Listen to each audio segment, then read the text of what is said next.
தூள் ஆட் பண்ணுறேன். நல்லா வதக்கி விட்டுக்கோங்க. மாங்காயிலே தண்ணி விடும், அதுலேயே வந்து நல்லா வதங்கட்டும்.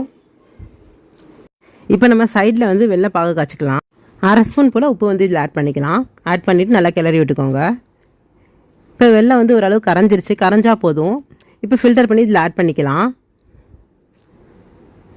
ஆட் பண்ணிவிட்டு இதுலேயே வந்து நல்லா கொதிக்க விடுங்க. அவ்வளோதான், சுவையான மாங்காய் பச்சடி வந்து தயாராகிடுச்சு.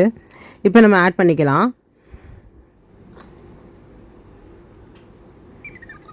ஆட் பண்ணிவிட்டு இதுலேயே நல்லா வேகட்டும்.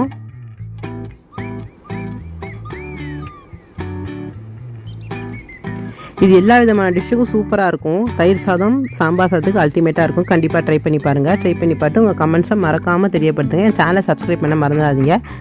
தேங்க்யூ ஃபார் வாட்சிங் ஃப்ரெண்ட்ஸ். பாய்.